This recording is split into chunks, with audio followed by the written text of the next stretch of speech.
Hey, go ahead. I'm sorry. Thanks for coming out this afternoon. We put together a few events for Women's History Month this month, and I talked to Dave, and he was happy to come out and share his new book, and I'm happy to continue to learn myself. So thanks, Dave, for joining us.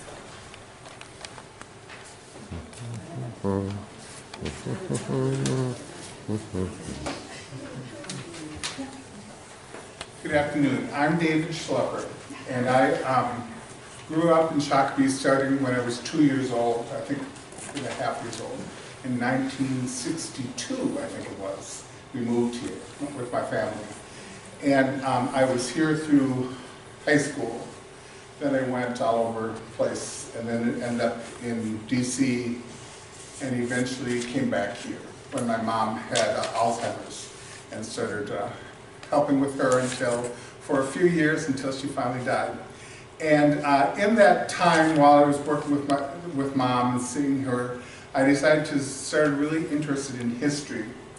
And interestingly, I grew up, my dad was an American history teacher here in Shakopee.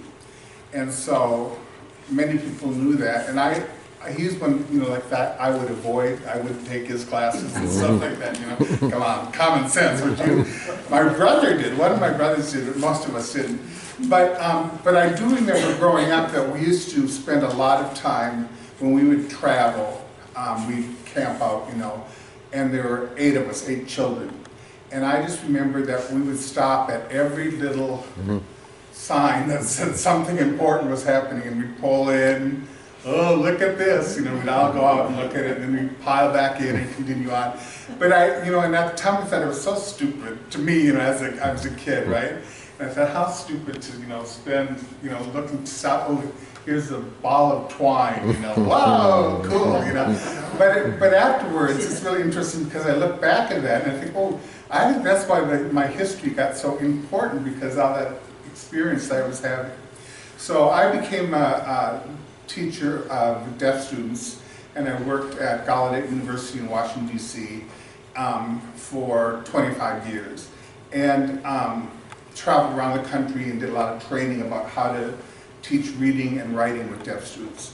But I just got really interested in history, and so when I came back here, I started just looking, and I started asking a lot of questions about the history of Shakopee.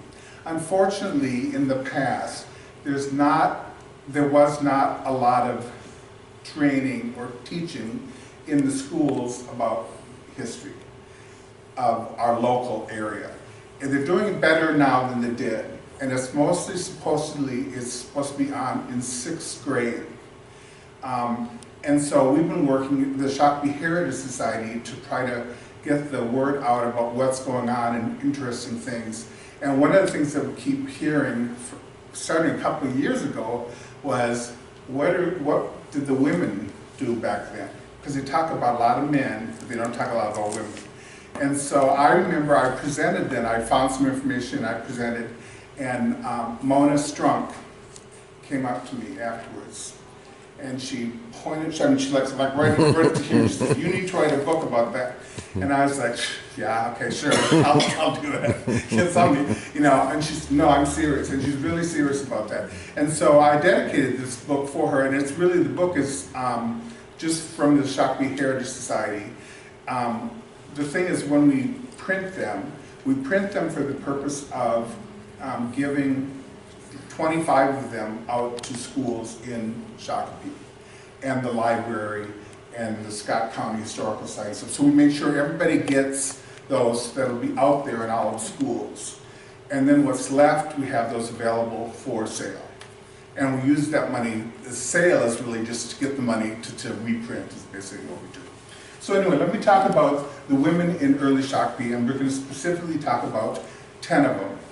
We're going to come out, there's a second book and a third book about some other more women, because the women back then were really quite interesting. Okay, I'm going to be over there when I do the presenting, just so that you know, so because we're back and forth, but I just want to let you know. And so, there is a list of the 10, if you didn't get that. Did everybody get that? It's fine, it doesn't matter to me, it's fine, so. All right. So I'm going to come from over this side, so just so you know.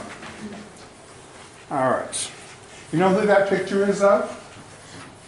That's Minnie Other Day. Well, so we'll talk to her at the very end. But anyway, you know, I would look back when I first started and you find out what the history are, and there's pictures on the wall. Even the Shakopee Heritage Society had pictures of people like Thomas Holmes or Jacob Rice or Samuel Pond.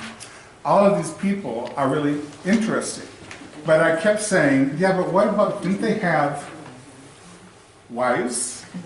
Or maybe not, or are there other, you know, there's very little out there about the women. And so I spent a lot of time trying to find out, because my point was, what about the women? And I started this with a prayer that an 81-year-old person told me, and she talked about what she did with her great-grandmother used to tell this story, or this song, and they would sing it over and over again. And it's, I'm going to do the English version, which is down below, which is, your grandmother is listening to you. Pray to her. Pray to her. She is listening to her. And I think it's just important that, again, in the history back then, a long time ago, this 81-year-old is talking about her grandmother would sing this all the time. And so we'll start with the first person that, one of the first people who lived here in Shakopee, and that's Wakan Yankee. And that's translated into the woman who sits at the high place. And she was born about 1817 in the Minnesota Valley area. And she died November 7th, 1888. And she was living in Prairie de France, or the French Prairie, which is basically Shakopee, specifically the area that is now where the Faribault trading post was, which is now nothing there, but it's across from Faribault Springs and near the pond area. And I'll just tell you a little bit more. So again, so we don't have, I wanted to go back just so that, I have this picture here because I wanted, this is really when I was talking to children, they wanted to see a person. And we know that she was a Dakota Indian. Some people say she was half Dakota, but the reality actually, when you talk to the, her great-grandchild, who's 81, she says she believes she was full Dakota because, but that they put her down as half so that she could get land at one point. So there's not the right picture. We just took a picture to have the idea for her. So I just want people to know that.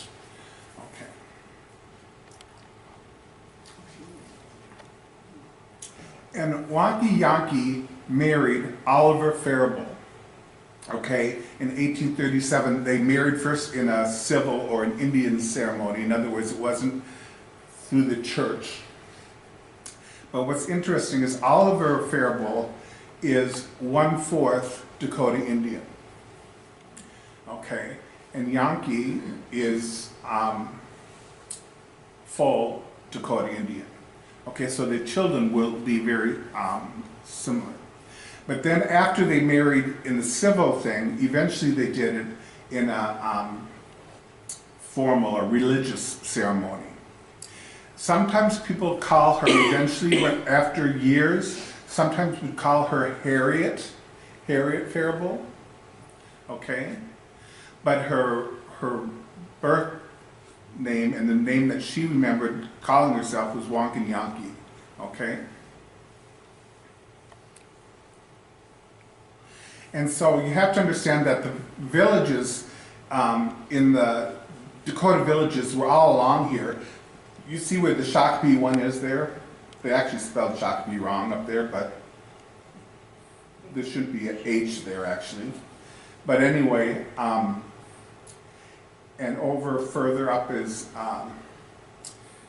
all of these are different various ones that are there in this area.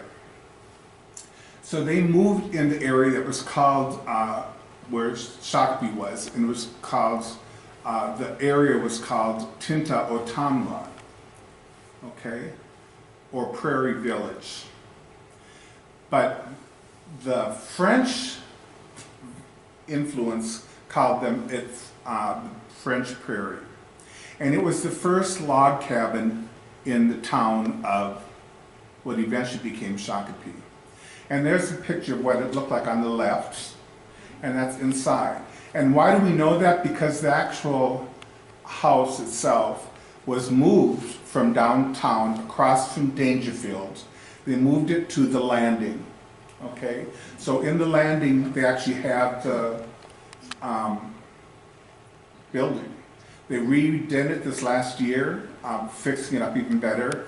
And so it's really quite interesting. They talk about the fur trade tied into this, okay? So again, it's now located in the landing in East Shakopee. And we do know that Wonky Yankee and Oliver had 9 children. Several of them died young. In the cabin here that was in Shakopee, there were 4 girls who lived there and grew up in there for the most part. And we also know that she ended up dying of typhoid fever on November 7th, 1880. Okay, but that's Wonky Yankee. So it's just good to remember that, because I think we often, when we think about Shakopee, we often start with at Thomas Holmes, and even before then, there were other people that were living there, and Wonky Yankee was one who started there in 1844. And it's also important to realize that they spoke, in that home, they spoke English, yes, a little bit, but they also spoke French and Dakota. When you say Dakota, do you say Sioux or Dakota? Are they interchangeable? They're somewhat interchangeable, but the actual, what they call it is Dakota, which is part of the bigger Sioux population. Okay. Good question though to ask. All right, so then I'm going to go to the next person that also is here, and this is Mao Pei, but also she's known as Gray Cloud Woman, and she also was known as Margaret Aird Anderson Moores. Those are all names that eventually what she was called, but most people called her Gray Cloud Woman, okay, which was what the name that you see, the other thing is there. And she was born in 1793 or so, and she died in 1849. But she was living here in Tinta Otamwa, again, which is, or Prairieville, the area where, starting at Somerville Street and going till Shenandoah Drive, that whole area, and then back about 3 miles. That was all Tinta Otamwa. They moved it around. Before 1839, it was on the north side of the river, and then it moved to the south side of the river about 1839, and it moved around a little bit in that area, but basically the area that now we think of as what's now going to be the History Park in Shakopee, that area. But they're also, you know, like Amazon Fulfillment Center, whatever, that was probably where they were living there also, and several other places. Unfortunately, we don't have like, they didn't do the real research way back, so it's so hard to say, but we do know what they know. Now again, we talk about her because I think she was such an interesting woman. She lived here only from the fall of 1846 until the spring of 1849. Again, we don't have a picture of her, unfortunately. But she was married to Hazen Moore, and they built a log cabin about 10 rods, which is about 55 feet. I had to find out what the rods meant, north of the Pond Mission House. Do you know where the Pond Mission House is located, everybody? Okay, if you go down on 101, and you know Memorial Park is here, and Dangerfield's here, okay? Here's Dangerfield, just go over a little bit over here, and then right across the street, right there is where the Pond Mission House is. And there's actually, you can actually see where it looks like. We're out there, I think coming up, I think there'll be a picture of it. I believe it's on this thing, okay. But so where they were living was there, probably on the other side of the highway, the north side, where Memorial Park is, was probably where Hazen and Mayor Piarotowin too lived, okay? So in other words, it's kind of near the duck pond in Memorial Park. That's a good way to try to think about it, okay? Hazen was appointed an Indian farmer, and that would mean that he was given some money in his job. They gave him some land, and they said, you need to teach the Dakota Indian how to farm. It's a little strange because the Dakota already were farming, but they were just, it wasn't the way that the white man wanted it to be, and so it was a little different. So it just isn't they did. It's interesting though because Gray Cloud Woman, she was actually, her father was a cousin to Robert Burns, and her brother was Wabasha. I think it was Wabasha 1, but I'm not sure. I should check on that actually. But we know that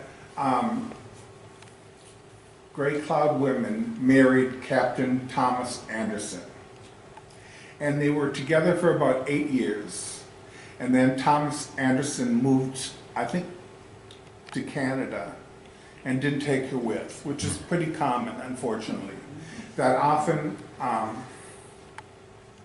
mostly white people would take a Dakota woman and then they end up finding somebody else, another white woman eventually, and married them, is what usually would happen.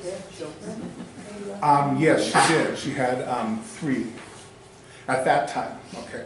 And then she married Hazen Moore. And again, they moved here to Shakopee until 1849.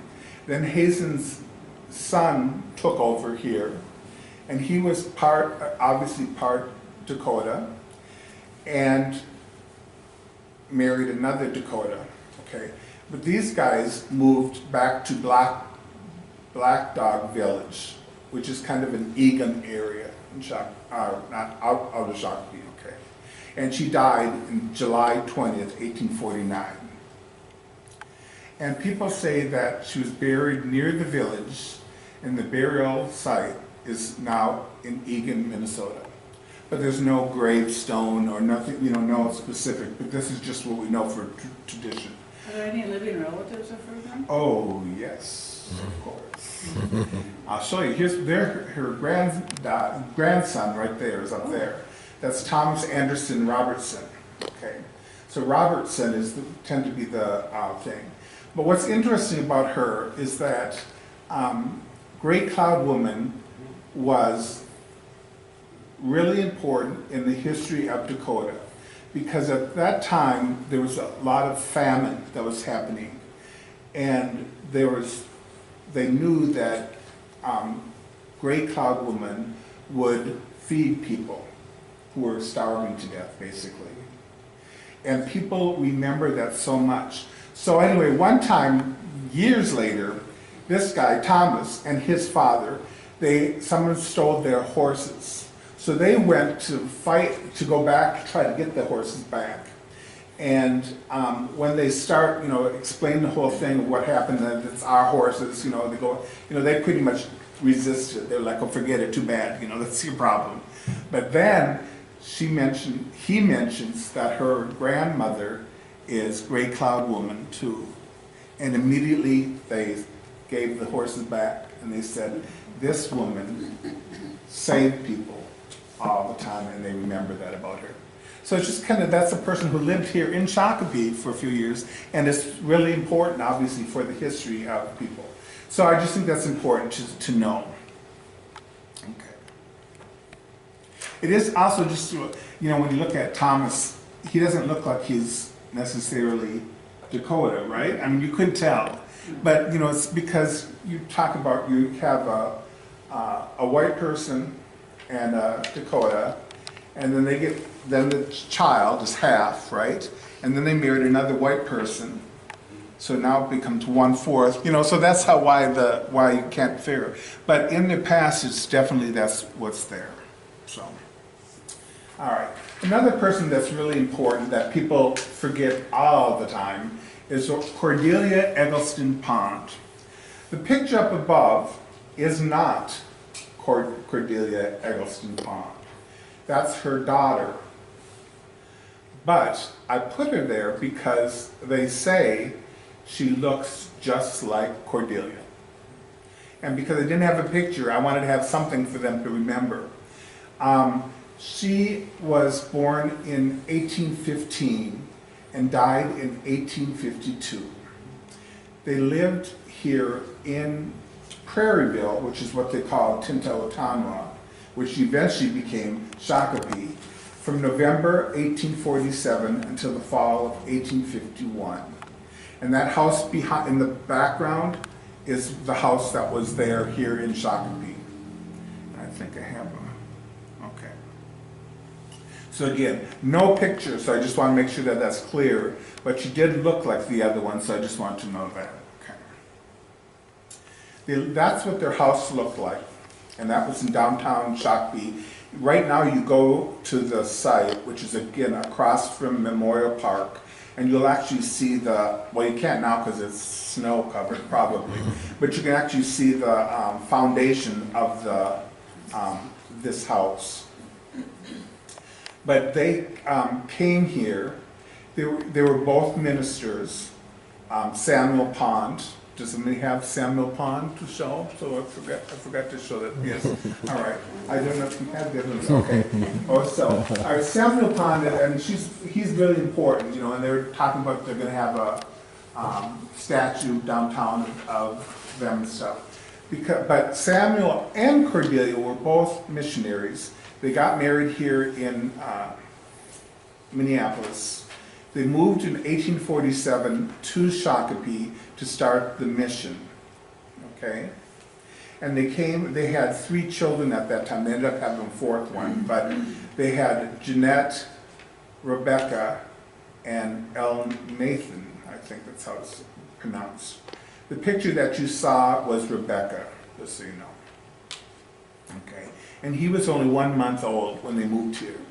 And it was really probably pretty hard for Cordelia because, you know, she grew up in the East, but she came here knowing that she was going to work with the Dakota.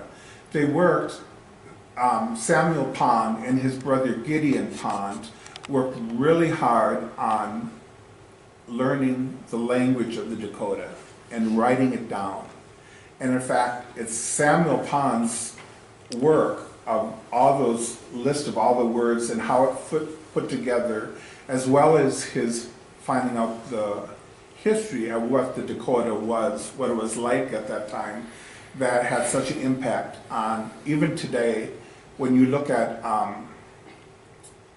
like the Bible, for example. The Bible was translated into Dakota from back then by Samuel Pond and others, and is still used today. So he was really important for that because he, you know, his job was, as a reverend, was to try to get people to convert into their religion.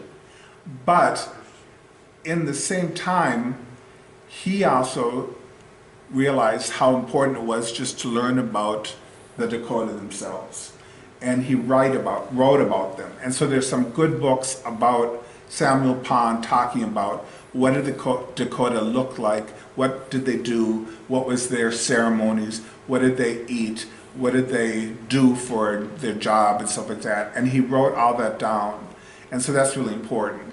Cordelia was there, but she was working, taking care of those 3 children, but she also was working with the women, the Dakota women who lived around there. Because remember, their house was right there, and all around it was 600 Dakota Indians who lived there, okay? So this is before Thomas Holmes even arrived here. There were already 600 people living there who were Dakota. And then in the middle of it pops in Samuel and Cordelia. And across the river, or the stream, which was Faribault Springs, was the log cabin of Oliver Faribault and Wankinyanki. So that's who they're, and then over here we just talked about was Hazen Moore and his wife, Great Cloud Woman. So some really important people who are all living right here in Shakopee at that time. So here, here's what it looks like. Now this is during the summertime, so you can see. There's the actual location of it, a picture. There it is right before it was torn down in 1909 on the right side. That's the Pond Mission House. Okay? And that's where the history park is going to be. And they're actually, the first 3 signs will be up this spring. And eventually will be about 20 signs going up about the different people. But again, Cordelia, according to Samuel, said she was often compelled to remain for days alone during the necessary absence of the missionary. And of course, around her were 600 Indians, and she was the one who had to suffer and be still, it said. And she never complained about living there. But she got sick. She was 35 years old. She was really sick, and she felt she was dying. So Samuel and Cordelia went back to Connecticut, and Cordelia was ready to die. Okay, and Cordelia said she called the 4 children together first, and she wanted to talk to each one. To the older one, she said they gave her counsel, and then Clarissa never forgot her mother's parting words. And then they went over and got Nathan Judson to receive his mother's last kiss and listen to her dying words. What did she die of? We're not sure exactly. It's hard to say. The research doesn't show exactly what she died of, except that she was slowly, it was like over time, it was a long process, but we're not sure what. So anyway, she told him to be a good boy and to love God. And then the youngest one, she said, the poor boy who will never remember his mother, and she kissed her farewell, because remember, the youngest one was really a baby at that time. And then she died.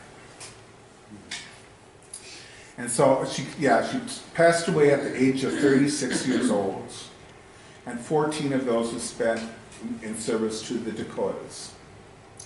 And it's also just interesting because there's both a tombstone and a cenotaph.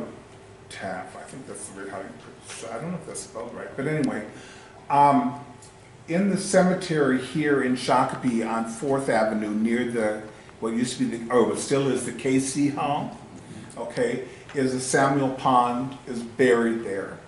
And they mentioned Cordelia. So that's the cenotaph, because her body is not buried there, okay? Her body was buried in Connecticut.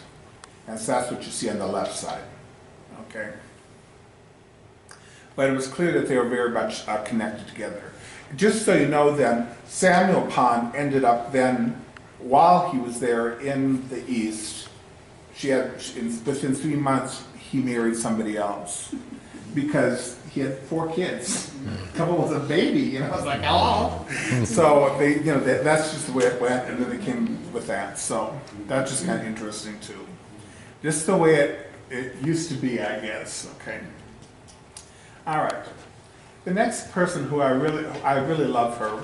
I love her mostly because we finally found a picture of her. This is Jane Lamont Titus. She was here in Shakopee from 1847 till 1899. Okay, and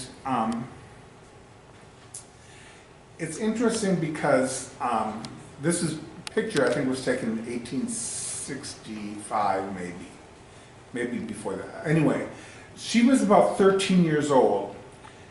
Her mother was, she only spoke Dakota Indian. Okay, she didn't speak English.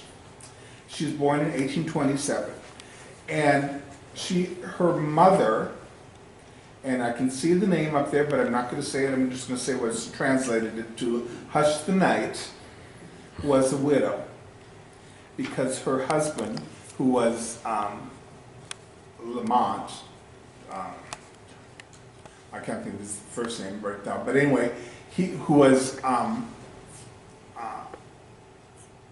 from Scotland, moved here, got married to Hush the Night. They had a child. Okay?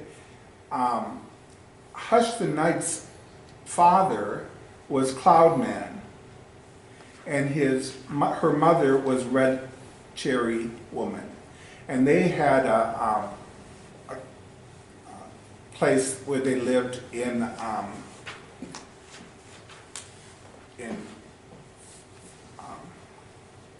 Hennepin County. But the mother had a 13-year-old daughter, and so the mother said, this is Hush the Night, decided to give Jane Lamont to the Ponds. Now, give is kind of the wrong word, but basically she decided to give to both Samuel Pond and Gideon Pond and said, would you raise this child? I can't do it by myself. Would you raise him and raise her well? And they took her in, and she lived for 11 years in both Gideon's family and Samuel's Pond family here in Shakopee. When I first saw that and I read about that, I kept thinking, why would they just give up their child like that, you know?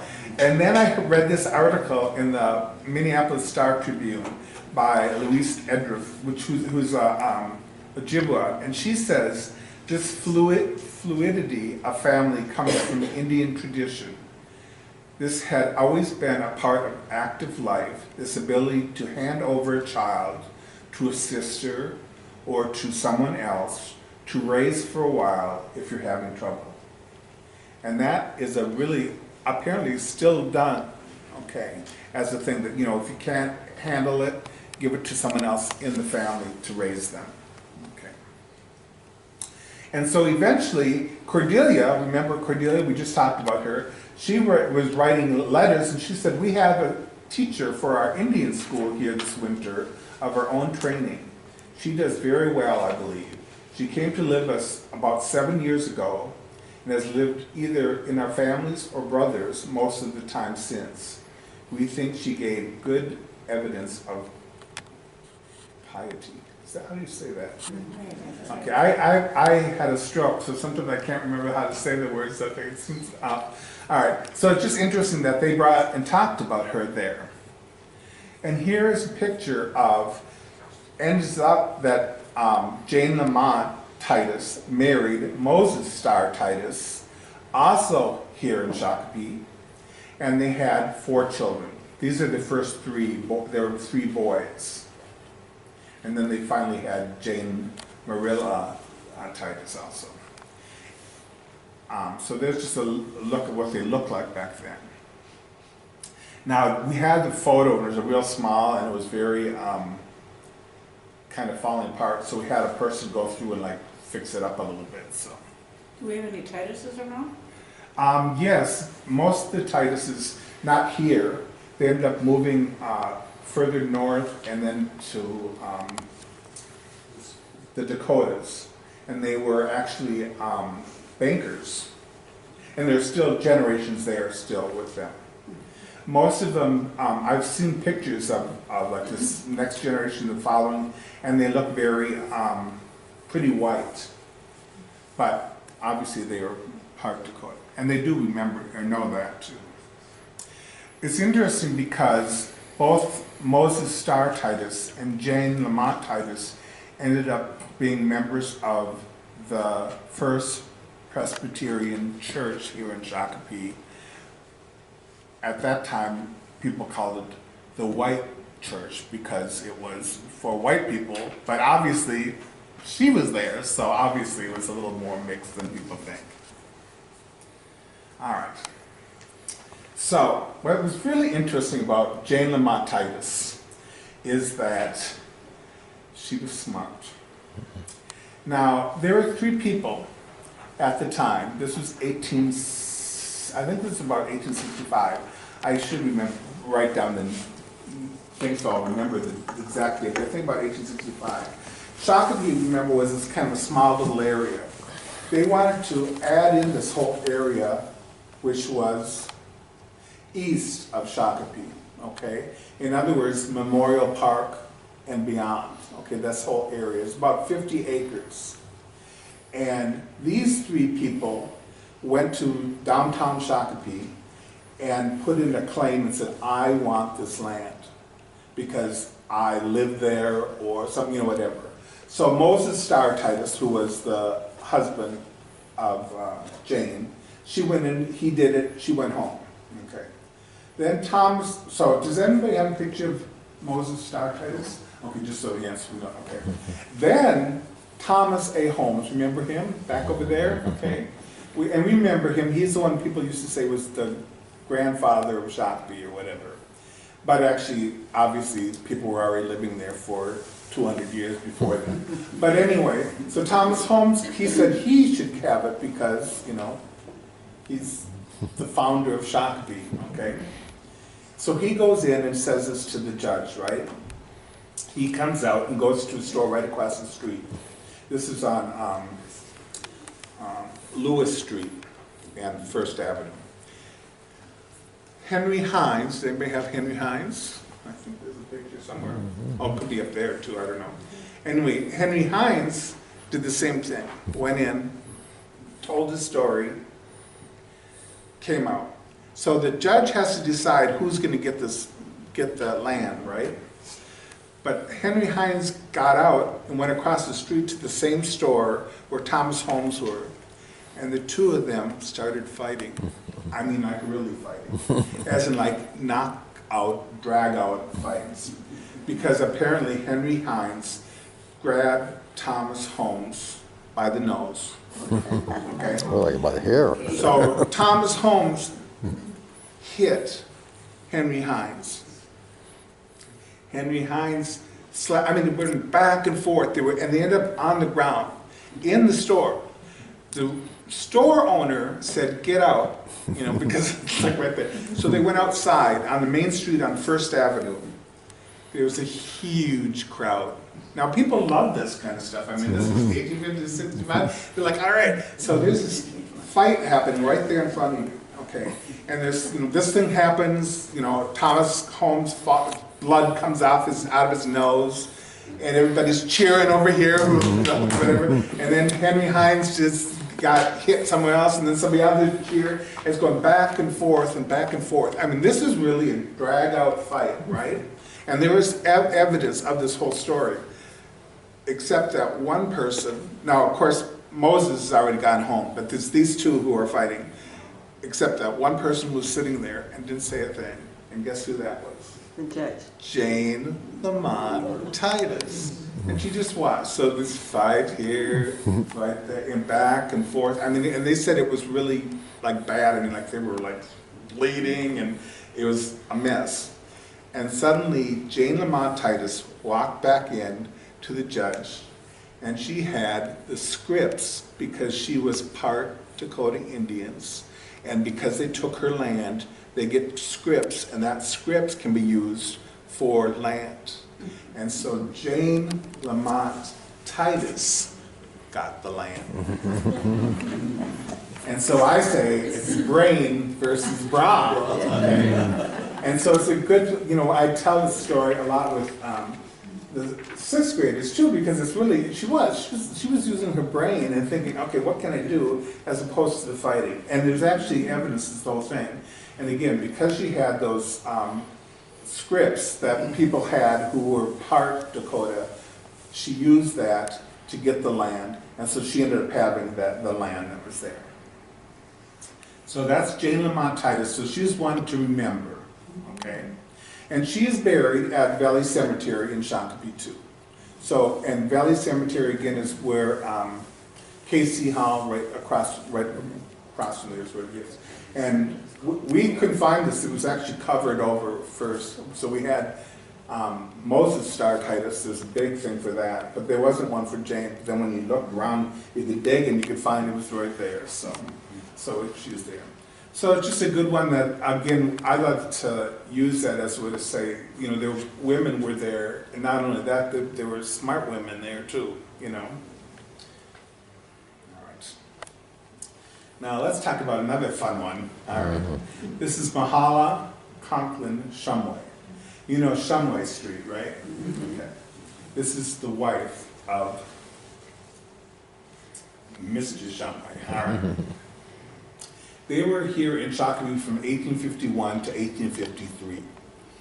So then they moved on to, but we'll talk about a little bit about this. All right. This is actually her picture. The Shakopee story talks about how Thomas Holmes loaded his stocks of goods and some building materials on the flat boat Wild Patty, and they were propelled by sails and pikes. And they were operated by John Mackenzie and Emerson Shumway, okay? Now, there's a whole other story about John Mackenzie, we'll talk about that some other time, but this one is interesting. Because then we find in books, like this is in the 1891 sketch of Shakopee, Minnesota. They talk about a servant girl. This is what it actually says. A servant girl, M. Conklin, who afterwards worked for William Holmes' family, and the next year married Emerson Shumway. She didn't even get a name. She couldn't even remember. That's the thing about the history.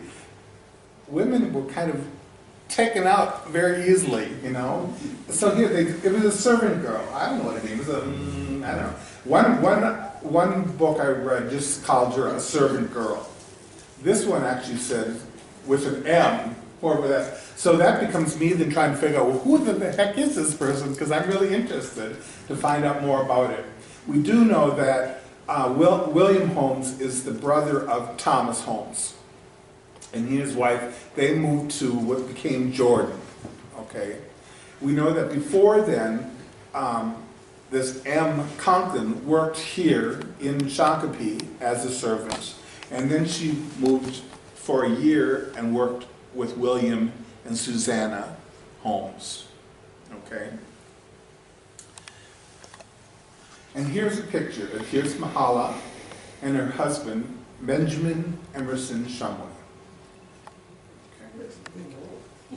Well, this was in 1900, 1906. I know, but he looked so much older than she does. He does, but although she had something to keep it going, and I'll tell you about that next, but all right. Now, we know now that Mahala Conklin was born in Marion County, Ohio. She was a servant at the Haywood family, that's here in Shakopee, in a shanty, which is on Holmes and First Avenue in 1852. And then she worked with William Holmes and Holmes Mill, which later became Jordan, Minnesota, in 1853. We do know that now. But we don't too much know about this person, but we do now. This is Esther, she was called Easter, Melinda, Conklin, Green, Gideon. She was married a few times. This is the mother of Mahala. They lived in Iowa. They had 18 children. One of them was Mahala, okay? But why she is famous, I guess if you want to think about it that way, is that her husband, which would be the father of Mahalo, okay? Mahala Conklin, somewhere. Her father was drunk a lot. Okay, that's what they said. She was drunk, he was drunk a lot. Again, remember there were 18 children. Mahalo was one of the few that then left and moved up to St. Paul and then to Shakopee and whatever. But right about at the same time,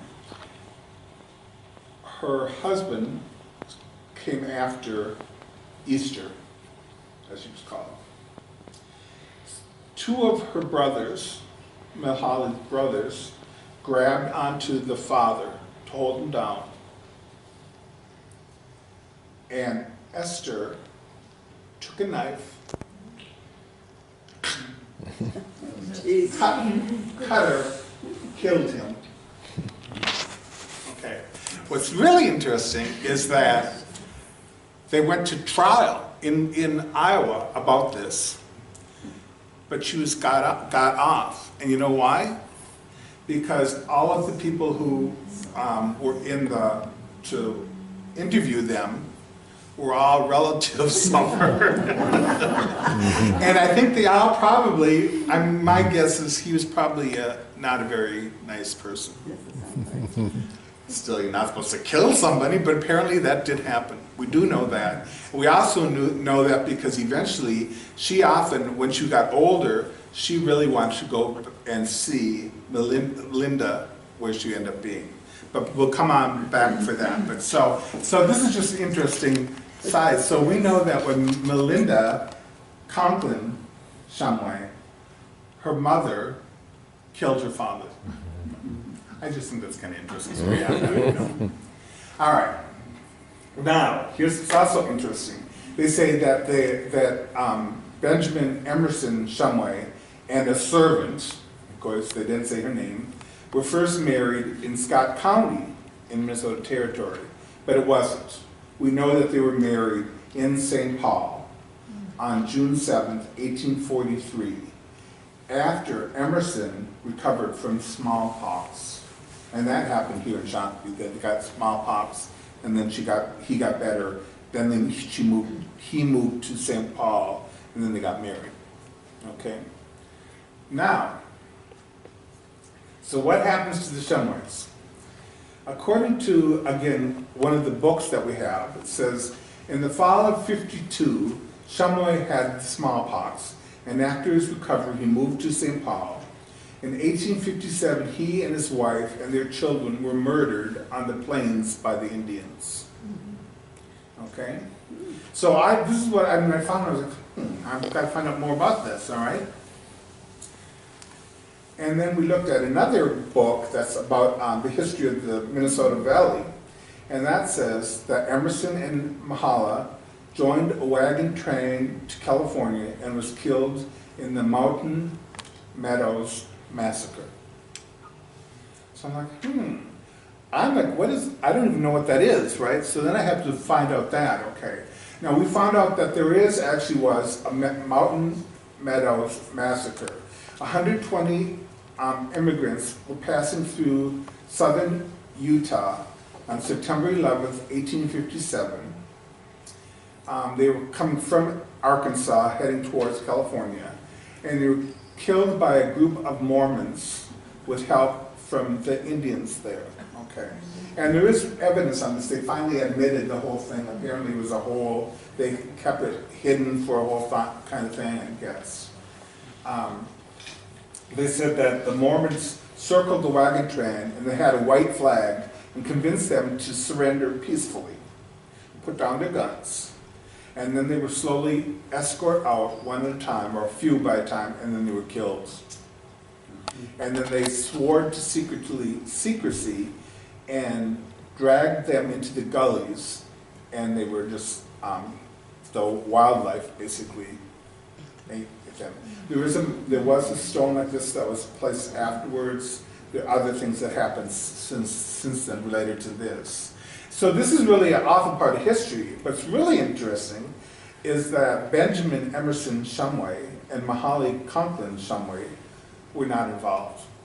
So even though they talk about that, in the books it says that, they didn't even head west until 1859. Wow. So again, it's just that interesting about how history can be, you really have to look at so many different things to find out what is really the thing. And so we do know that they did, came from here, head west. They became related to mining and horses and stuff like that around stockyard for 20 years. And they both died in 1909 in Oregon. And we do have, there it is, their thing, so we do know that they're there and this was true. Okay?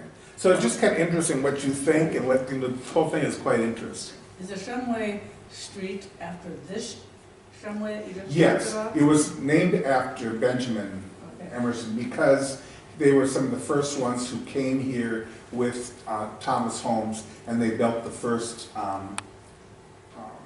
trading post of the Thomas Holmes trading post. I'm just wondering if some of the Shumways stayed here. No, they're, it's interesting that the ones that, some of them did stay, certain ones, but Shumway never did, but because they were so part of what happened there, when they were doing the streets at that time, that was the one to put in because they were still there at that time probably too. Okay. Now, let's go back to the Mahala Conklin Shumway. Oh, she's funny. I love people like this because it makes it kind of interesting. But anyway, all right, this is what the title of this, I found this book called A Brave, Strong, Straight Shooting Woman, and it was talking about Mahala Conklin Shumway. Okay, we knew that they had 2 sons and 2 daughters, and they lived in an isolated ranch in the mountains in California. And Benjamin and the elder son headed out for several days, because they were getting the cattle in or whatever, okay? And while they were gone, the Indians came down to their ranch and took most of their horses, okay? They were smart, they knew. In fact, Mahala didn't even know that it happened until the next day when they came out and their horses were gone. Mahala was pissed off, basically.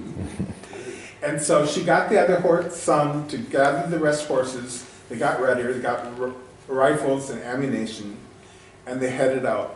They were going to find those horses. So the 3 women and a young boy headed up the trail to try to get the property. And this is true, okay? They traveled all day, and at night they camped in the mountains, and they continued. And the next day they continued, and at dusk they approached and saw the smoke of a campfire. So they held the horses beside, they looked up there, and sure enough, they spotted the Indians and the horses that were there. And so, okay, we do know that the Indians there had been there. This was their area, really. And it was kind of almost a desert area, a high desert. So she was angry, and so they crept close.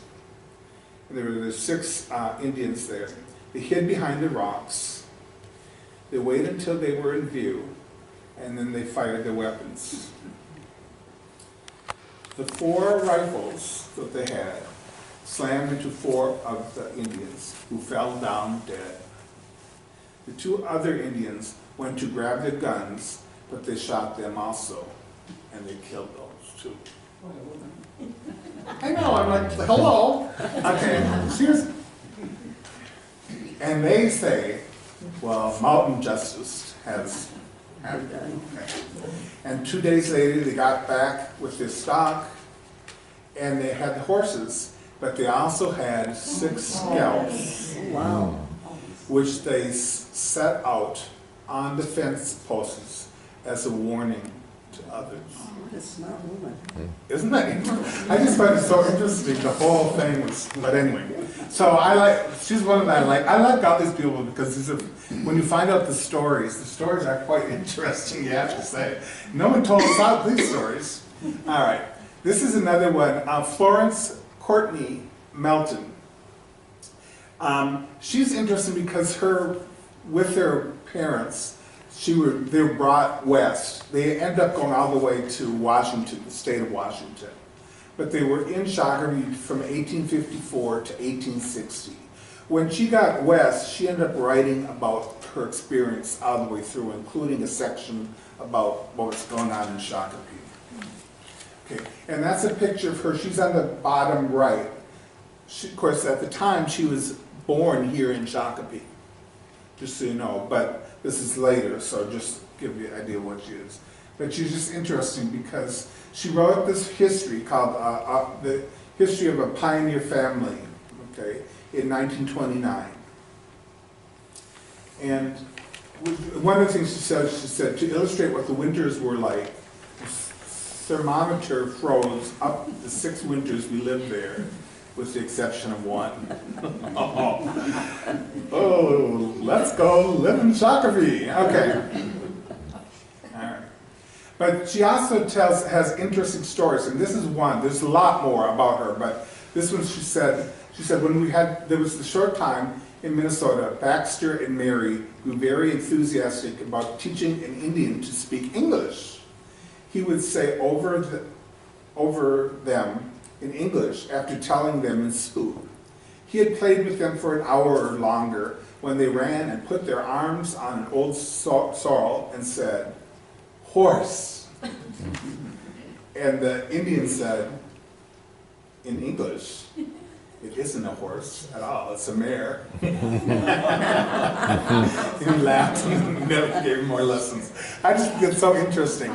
And it's part of the whole thing that they learned, in her writing too. She says how they learned that they didn't necessarily say things, like English, they just did whatever, but they knew, and and obviously this kid obviously had fun.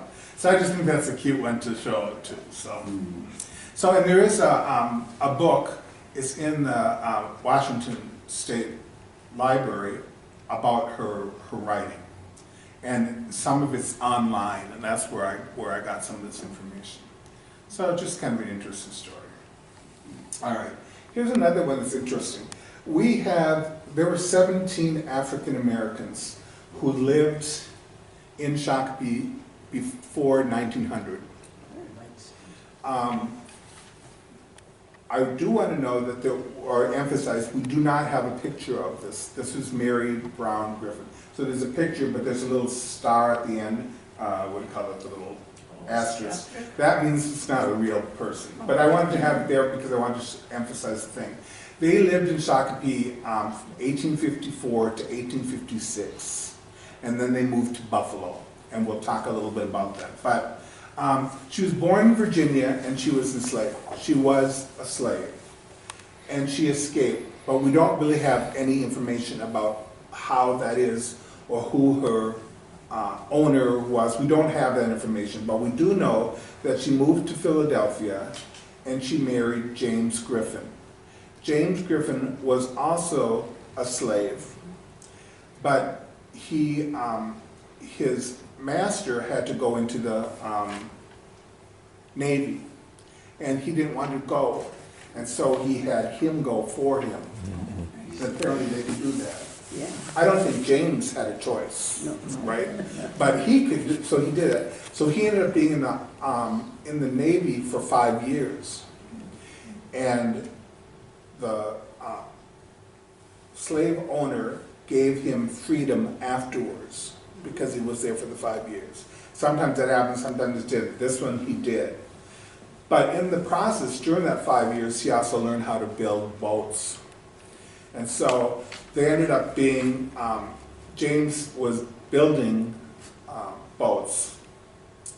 And that's how Mary met James and Mary. Okay, now I'll talk a little bit more about that. So when I first found this, the reason I found even about this was I was looking in the book about the diary of Daniel Storr, and in there he mentions that a black man worked with me. That's all it said. We don't know who that black man was, whatever, but we know the date. We know that they were living here and that there was a black person there. So from that, I was like, who is this? Oh, and I think he said Griffin. I don't know if he said Griffin or not. I'm not sure, but anyway, so I knew that information from this first book. Then I was reading, just in a journal, I found this article, and it was about the black community in territorial St. Anthony, a memoir. And in there, she mentions, she's an African-American who lived in St. Paul, and she says, in 1855, there came from Pittsburgh, Pennsylvania, James Griffin, wife, and children, first located in Shakopee, which was Shakopee, afterwards taking up land near Buffalo. So when I got that, I was like, I bet that's the same one that I had, in my little pile of things to find out. So then I contacted the Wright County Historical Society, and bingo, they knew who they were. And so I ended up going there, found out some other information. So it ended up, let's see, we do know that they came to Minnesota in 1854 on the Minnesota Belle. That was the name of the ship. And what's interesting about that is that the Minnesota Belle, there is information about this too. They built it in Pennsylvania, of course, so obviously the Griffin was there, helped build it. And then they christened it the Minnesota Belle, and they loaded it full of immigrants, and on May 3rd started up to Minnesota. Okay, and that is true. But they headed down and past Shakopee, and they got to Little Rapids, where that Carver County area, right? And they couldn't get over the rapids. At that time, it depends on the year. Sometimes it could go through, sometimes it didn't. And so the captain was so upset that he abandoned the river, the township, and all discuss. And so they brought it back down to Shakopee, which is the closest town, and that's when,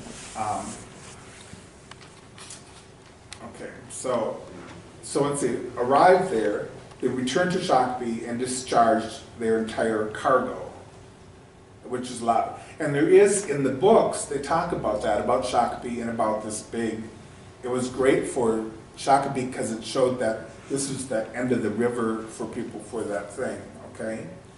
And so, but it's interesting that at that time, Mary Brown Griffin, his husband, and their 3 children were here, and they ended up staying here for a couple of years.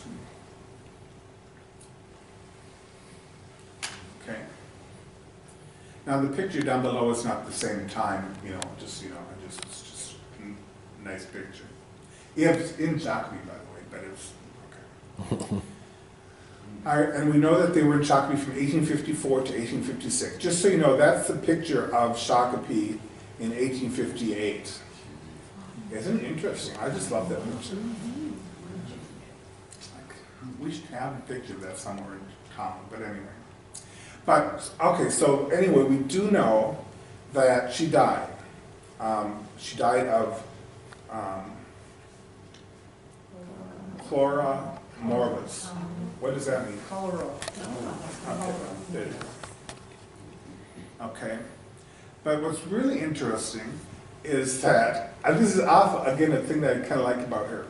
She was buried at St. Joseph German Catholic Church, which is a wooden building serving 100 German families in 1881. Mary was African American. She was not German. We also know that she was not Catholic. Her family did live close by, I don't know. But we do know there is a plot you can find where she is. It's flat on the ground, and you can't really see very much. All you can see the part is where it says, "May she rest in peace, amen." So I just love the fact, okay, so it's the Catholic, that's so interesting. So again, how, it's just interesting when you find out people that were here. So anyway, so that's about Mary Brown Griffin. Where was the German Catholic Church? In St. Paul. St. Paul. Yeah. All right, here's another. Now that's not a picture. That's a picture from the landing. This person who's, I told her to take this picture for me. All right. She was in Shakopee. There's a picture of her again, but it's not. Again, I think this is star. Or maybe there's not a star. But anyway, because I think I just did that last night. But anyway, Catherine Methsey O'Connor was so another fun person. All right. All right. She was born in Ireland. She was immigrated to the United States and married John O'Connor in Illinois in 1858. And they came to Minnesota in 1859 or 60. They were living in Glendale Township, which is really Savage area. It really, I mean, it's kind of between Savage and Shakopee. And they had, in 1865, they had their children, Edwin, Mary, Julie, Catherina, and John Jr. All right, so here you are, there's these people, Catherine and his wife, our husband, who is also named John, and they had at least 5 children at that point. I don't think they're making much money. So what does the husband does? I'm gonna volunteer, join the army. Yeah. I'm sure the mother was like, great. You know, what am I supposed to do? All right. So, okay. But we do know that he did. And he came back, eventually, they came back and they bought a house in downtown Shakopee.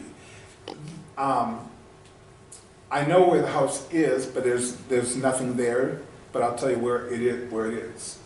But, okay, they were, basically it was downtown and it was on Second Avenue and I want to say Market Street, but Second and Market Street.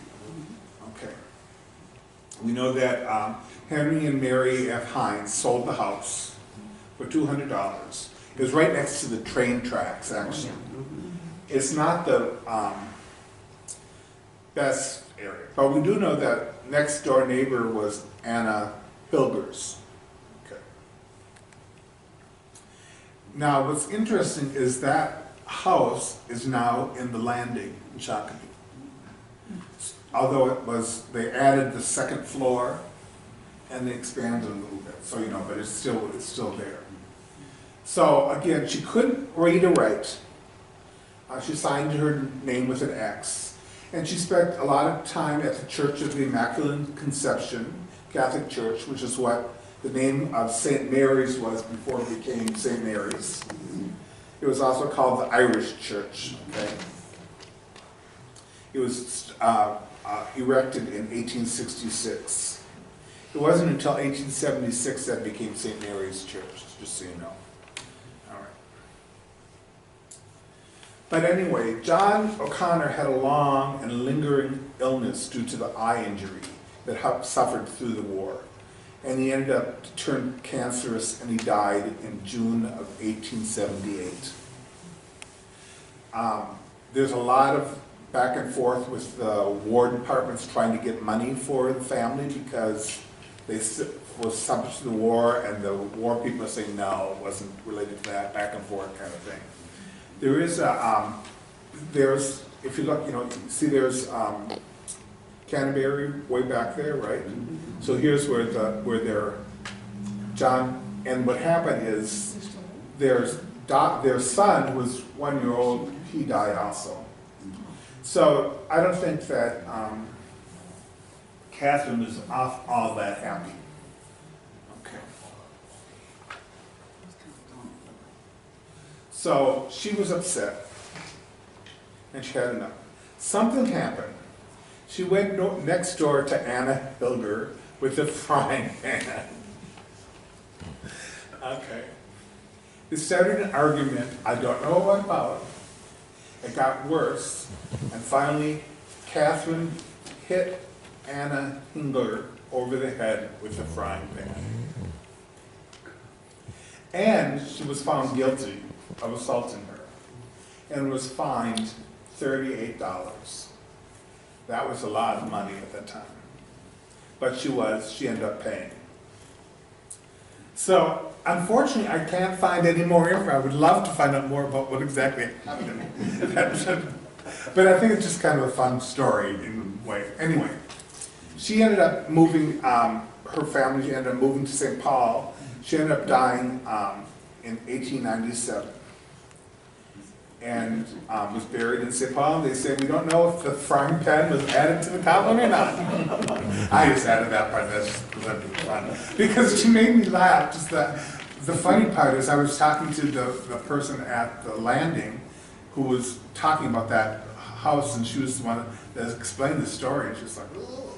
But anyway. All right, here's another interesting person. This is Elizabeth Gerdesmeyer, I can't say that, sorry. Lensmeyer. Okay. Yeah. Okay. Now here's another one. She came from Germany to America in 1848, moved to Marystown in 1860. They had 8 boys, and then finally 1 girl at the very end. Now Stephen, the husband, what did he do? I'm going to go see if I can get some gold. So he left. They do know for sure that some say that he went to Idaho, some said he went to the Black Hills. It could be either one. But we do know that Elizabeth had to take care of the farm while he's out doing whatever, all right? And here are the 8 sons.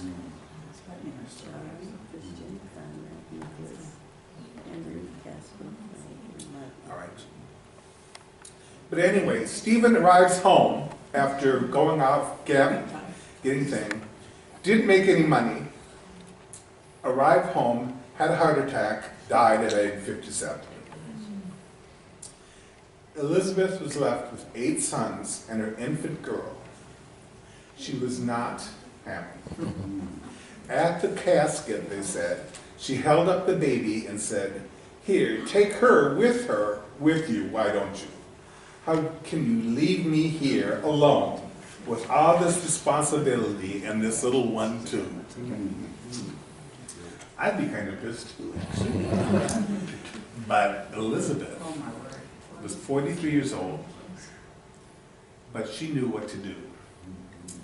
She drove to the Herbert Roll, I can't say that, the farm west of Shakopee, because Herbert owned lots of land along the Minnesota River and had a lot of women, girls. And so they made an agreement that their daughters would marry her sons. And it turns out that 4 of them did. So 4 of the sons married 4 daughters. And of course, because they did, it was along the Minnesota River, they ended up good land. And so Elizabeth was happy. And she was one smart woman. So good. Kind of just interesting stories that you hear, that are interesting but kind of fun, because they're really smart. Now the last one that I have here is Minnie Josephine Otherday Welton. And, you know, people who are older, who lived in Shakopee, remember her a lot. And even further back there, other family members remember her. She was born in a teepee on July 24th, 1877, on the north side of the Minnesota River, right here in Shakopee. Okay? And people talk about her, as I said, she used to make beautiful beaded articles, like purses. They weren't like leather, but they were made from rubber inner tubes. And they had beaded handles and rubber streamers decorated with beads. The price was $1 each. Boy, don't you wish you would have had those now? I mean, but there's many people, when I talk online and stuff, people talk about that, they just remember that. And we know that she and her mother used to get the watercress from Faribault Springs, and they would take that and they would go to Red Owl and a few other places, and they would sell that. So there are different ways that they were getting money for the family. We do know that she married Charles Weldon, and these are their two older boys, so they're just an interesting picture to have. And we also know that Minnie's mother, some people called her Lucy, but she was her actual real name was Hopstina, and then that long word there, which is black flute, Lucy Otherday. And she also lived in Shakopee together, and that's when they used to go around. She was almost blind, and she used to use a walking stick, and she used to go down. They used to go, like I said, to Faribault Springs, and would things. So it's just kind of interesting. It's also interesting because Charlie Big, who's now the chairman of the Shakopee Metawakan Sioux community, is the grandson of Minnie and the great-grandson of Hopsina. So it's just kind of interesting, the tie-ins that you have around here. So anyway, so I think that's the main thing. We'll just open up for some questions. But we do know, just so you know, there is this new book, and we have it here. They're available, $17, and it talks about those 10 women. If you're a member of the Shakopee Heritage Society, it's $14. The membership is $10, I think, if you don't already have it. And then the other thing, and then we're coming out eventually with this is We Were Fierce, then we're going to do We Were Smart, and We Were Strong, and there are other early women in Shakopee. We're also doing other books too. The next one coming out is on African Americans in early Shakopee. And just so you know, so they are coming out eventually with the same idea of making sure we have that information, and then we have it available for our school children so that they will learn a little bit more about the history. Okay? Any questions? Number 5. Yes. The Conklin name, is that part of our little Conklin? I don't believe so. No. I haven't found any tie into that, you know, with what I found, so I don't think so. Can you go to Conklin themselves, that family? Do they? Well, I have, You have a method of doing Whoa. this? yeah, through Ancestry.com is where I'm finding it. And it doesn't bring any other Conklins from here in there, so that's why it says it's probably not. That's a good question, though, because that was one of my questions too, because I remember that as being one, but I don't think it's tied in. Dave, maybe I could just mention that hopefully if this turns out, we're going to put it on our website. So if you have friends or relatives you want to share, ShakopeeHeritageSociety.com. Org, I think it is, ORG. But we have a lot of stuff on it. You never I know think what those information Conklin we in get. Minneapolis, Yeah, what was that? Minneapolis would be Conklin, the Conklin factory? I don't know, I don't, like, so what we're finding out is what we're finding out is those 18 who were in Iowa, several of them end up moving west, near Mahalo, and the other were still in that area, in Iowa. But there was nothing about, yeah, because it is one of those names that you feel that they should have a tie-in. They probably, in a big, large thing, maybe somewhere, but at this point, I haven't found any tie-in to that. Well, lot of roots to the family tree. Yeah, I'm sure, exactly like I said, it could be some way. So it's just interesting to see that. And so anyway, so this is the book, just so you know, too. And it has pictures and it has images of things also that aren't in there. So. Dave, the presentation you're doing at the community center, is this going to be the same one, or is it something No. different? I think the next one I have at the community center is on Glory Hallelujah churches in early Shakopee. Remember what day? What day and time? 18th, I mean 20th. Okay. It's on a Tuesday. 20th, Okay. It's Tuesday. on my boat, I just looked at Found it. for Bolton. I need a calendar. I mean, I have a calendar, but I didn't bring it. So, yeah, there are, we have lots of, we're trying to, with the community center, it's free for you to come to those workshops. And it's usually an hour, usually from 1 to 2. 1 to 2. And we have a few here in the library. We also are pretty open to having, anytime, if there's 15 to 20 people, I'm willing to speak. And we have lots of issues, or lots of things we're working on, so you can, there's a list of them in one of those Pamphlets over there? pamphlets. Make sure you take one. So, Yeah. so if you need me to, we can do other workshops, both here or wherever. And we're pretty open, we're not doing anything for money, we're just doing it because we like the history of Shakopee. It's much more interesting than people realize. And it's kind of more interesting if we learn about it and teach it, and that other people will learn that history too. We were at the Faribault Trading Post, or the Woolen Mills yesterday. Oh. Now, when we heard about Faribault, what Faribault went to? Faribault. That's Oliver's brother. Okay.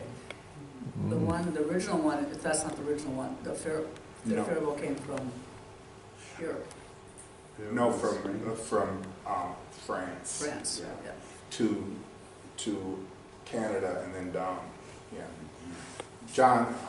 Jean Baptiste Faribault, and then his family, and they had, I think, 9 children. One of them was the one, Oliver, who lived here in Shakopee, and the other one was in Faribault, Minnesota. Okay. Great presentation. Good them all. Thanks again. Thanks for all your efforts. Oh, yeah. So that's one, I don't know that.